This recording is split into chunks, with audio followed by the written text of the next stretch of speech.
Hello, this is Trevor Cutmore and welcome to my YouTube channel. This week I'm going to talk to you about some questions that I've had on my YouTube channel. So just wanted to cover these points, and thank you so much for putting your comments and your questions down, and please continue to do that. I'd like to give you real quality of feedback on some of these questions. Some of them I can't give you specific answers, but I will give you some answers of my position where I see.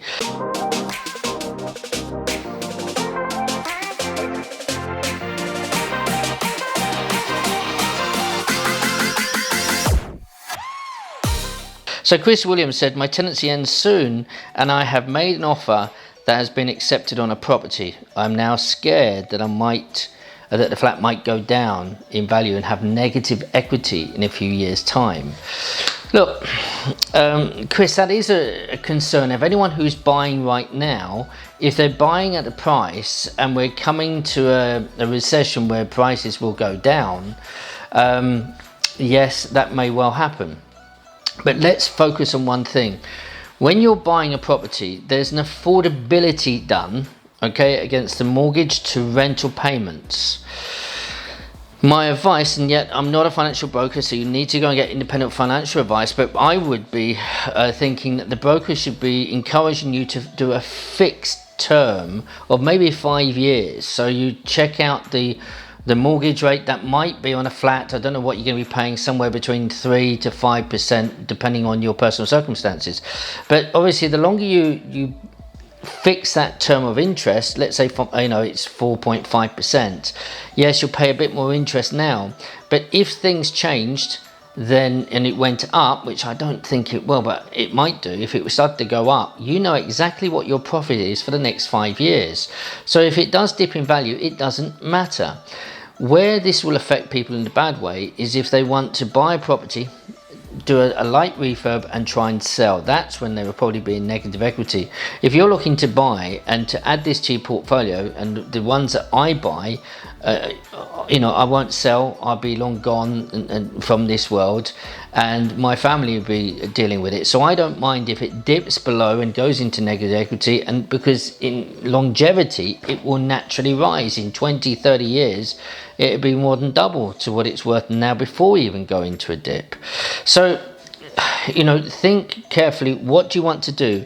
If you're thinking of remortgaging within the next 12 months to 2 years, something like that, then you don't want to fix your finance. You'll want to be able to be a bit more fluid and have flexibility. So it's all depending what you want. But if you're looking to hold the property, then don't worry about negative equity. It's fine. Okay. David Phillips, thank you for your comments. Says London rents have fallen huge amounts. Okay. One of my predictions after what's happened with more tenant rights, in the fact that they don't have to pay agent fees now, letting fees, when they're getting checked for their referencing, their credit checks and everything else, and check-in and all those things, that used to have a fee to be paid by the tenants, and even inventories. They're no longer obliged to pay you, and let's be straight, letting agents are not allowed to charge those fees to tenants. It's illegal now. So who pays that? Well, the landlords pay that now. Unfortunately, that's what it is. A tenant fine fee, a management fee, a check-in fee, a tenancy referencing fee, etc., etc. These fees are real, and they're real costs. So someone has to pay that. Now, because of that, and because where I see London with a lot of rents way over where they should have been, where they've been inflated, and there's some agents who I know, which I won't name on here, but they are really crazy with their rents, and they've had their heyday. So they're probably coming back in line where they should be. Outside London, I'd love your comments. Please comment, subscribe, let me know what it's like in your area. But basically, we're seeing, I think, a holding level at the minute on rents. So it is just flatlined at the minute. But I do expect them to go up, because if we look long term, what's going to happen? There's going to be a lot of properties coming back on. They're going to be bought up by private investors. and larger investors, and people will come away from buying houses for a while, and so now the rental market will go up, and it is supply and demand. Where there's a bigger demand and the supply's there, the rents will go up, especially with what's happened with Section 24, Clause 24, which is a tax thing for if you own properties in your personal name. They're going to have to put the price up. If landlords are paying for the tenants fined, for the referencing, for the check-ins and everything else, guess what? The landlords won't want to swallow that pill, so rents will naturally go up again. So, that's where I think, London is correcting itself. I am a Londoner. I lived in Fulham. I know very well where it was, and I think it's correcting itself. But I do think long term we will see an increase. Dwayne Hales, I know this guy, really nice guy. Look at the comments, we're mutually called the same, we're good guys. Another fantastic video, Trevor, once again, thank you, Dwayne.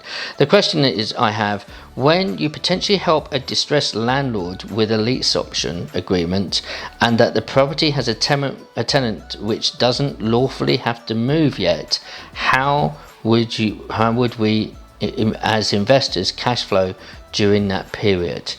I assume you're talking about a non-paying tenant, okay? Now, a non-paying tenant can be very difficult in this time. I'm actually hearing some of the courts, they're setting court dates for eviction in December 2021. So that would be a tenant that someone's got and they can't even get them to court, and they've got all their paperwork in order, cannot get them to court until that time. That's going to be a crazy time. So, what do you do? Think about it. Landlord now is completely frustrated. Well, Dwayne, there's a few things that I'd be doing. Let's suppose you've got a non-paying tenant. It doesn't matter, let's say it's 500 or it could be £2,000 a month. I just don't know. You can't take it over and force them out. What you can do is I would be working with the landlord and take up a claim against the tenant to get a CCJ against them, all right, for the debt. Okay, now look, you've got to look at personal circumstances. If they're really, really down their luck, then be a bit more I would say, right with it. Don't start getting heavy-handed too quickly.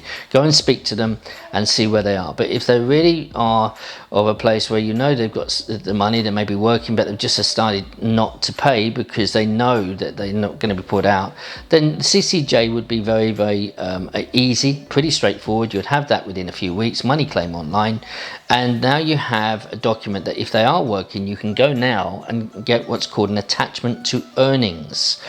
That means that you can get the rent, the back pay, the debt starting to be paid out of their wage packet. So when they get paid, the tax, national insurance, and you're the third amount that's taken out of their wage before they get their pay packet, and then the courts send you that normally every 2 weeks by check, or you can maybe get bank transfer now. So that's one thing. The other thing, Dwayne, is if you see potential with that property, let's suppose in hand on heart, well, actually I can get planning for 6 flats there. That's going to take me a few months to do. So I'll tell you what, I'll ride out the non-paying tenant. I'll go and get my planning permission, and it's part of your cost. And again, you can still go and retrieve that money, and you start to make sure that all the documentation has been served to that tenant, everything. So the EPC, the gas cert, the how to rent booklet, and all of those things, DPS, and it's all ready. Because at some time you are going to want to put the tenant out if they're not paying. And if you haven't got all your ducks in a row, that's the first thing you should do. Make sure you've got all the ducks in a row, that everything's ticked off, so when you go to evict, you got everything. Don't miss one bit of paper because it'll get chucked out. That's how legislation is now. Guys, have a wonderful week. Stay safe and God bless you. Thank you. Bye-bye.